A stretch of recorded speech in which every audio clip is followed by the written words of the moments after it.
then software engineering. When did you discover you liked computers? So it was probably in my junior-ish year of college. I had a physics class actually, and the professor showed us how to solve like a really tough problem using a script in R. R? Yes. Oh, tell me about it. Basically, there was some matrix math and some statistics that needed to be done to solve the problem, and R had a lot of that stuff built in. So, with that, he showed us how to solve this really complex problem.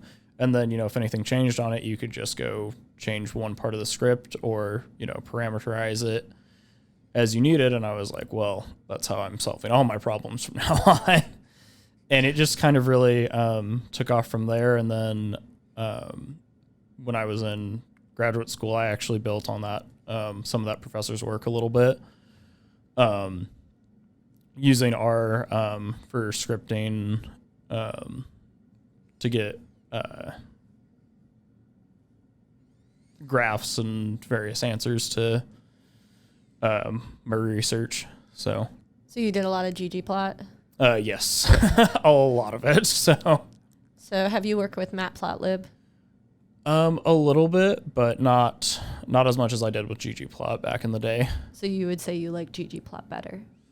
I'm more versed in it, but I'm willing to give.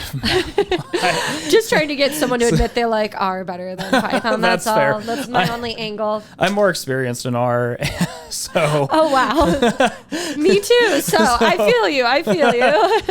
So, but I've used Python, and right now I work mostly in C#. I just kind of view languages as tools and use the right tool for the right problem, sort of thing. Have you used Scala at all? I've not. Oh, so. I haven't either. I just hear it's horrible to learn.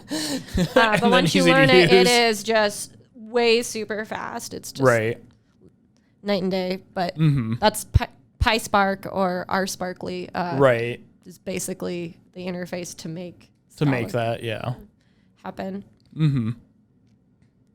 So you have discovered your love of R and analytics, and then how did you transition from being in analytics to being in software engineering? Because usually those are kind of seen as different. Do you still deploy models and build models? So not anymore.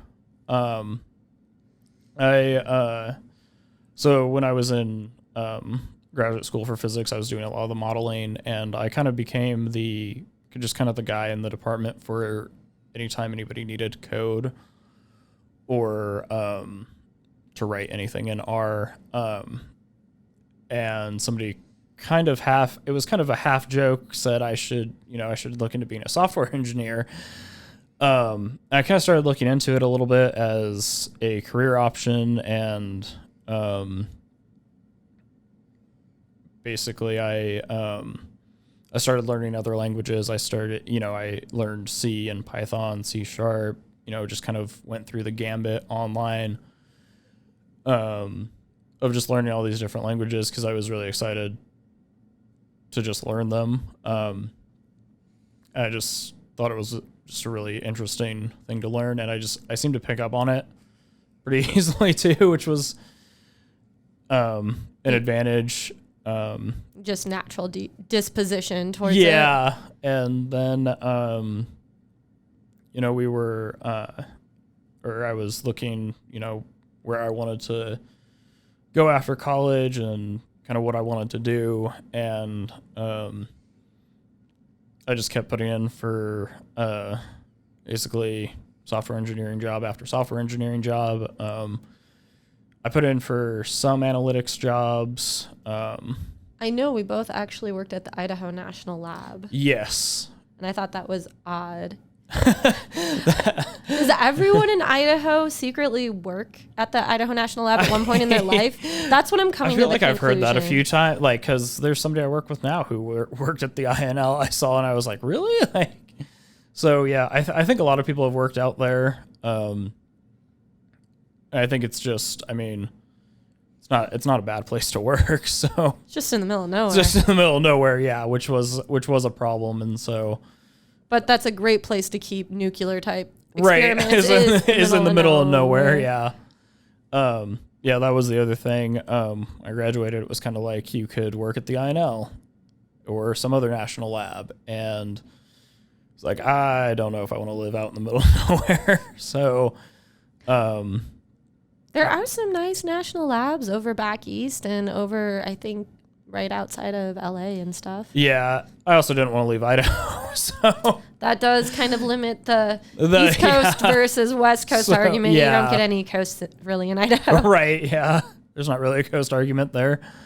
And I kind of knew I wanted to move back to Boise because I'm from here and my wife is from here. And so we started, we started looking for, if we could live in Boise and, how much I would have to basically kind of make that transition. And I eventually got, a job offer from a consulting firm. I worked there for about 2 years, and I also transitioned from the national lab to a consulting firm. Yeah, it's kind of I've started to notice there's kind of a path that seems to be what most people follow. And it showed me, I learned a lot there, and I just kind of went deeper into the software engineering side of things. And then I was looking for just something a little different and a little bit of a career change again. And that's when I found solid state operations and put it in there. And I've been there about 4-ish months now. Mm-hmm. So remember when you got it, you came to the meetup, and I think you announced it there or something like that. Yeah. I think I'd been there a week. You had to present within your first week or something for the meetup, which I'm so sorry, because that must have been stressful. It was, but it was fine. You should have begged off. You should have been like, Sarah, just pick up the slack. Well, no, I feel bad doing that because you always have to pick up the slack. So, I mean, it's been weird. It's almost been a whole year where I haven't had to present. I've actually had other people present. Oh, really? I know. I'm really impressed with everyone. Nice. Following through and making commitment. Yeah, that's awesome. But yeah. So is there any part of doing software engineering at Solid State or just in general that brings you a lot of joy? So I get a lot of joy out of just building things in general, and I also get a lot of joy out of I've built this program to solve problem X, and it actually solves problem X. That's always great when a code does what you programmed it to do. It always does what you tell it to do. It's just, the problem is you might not have programmed it right. It does exactly what you tell it to do all the time. Right. And so that can definitely be a little frustrating kind of getting there, but I do get a lot of satisfaction out of, wow, look at this problem that wasn't solved before and now it is. Thanks for listening to Sarah in Tech. Feel free to email me at sarah@sarahintech.net or follow me on Instagram @sarahintech. Hope you enjoyed listening.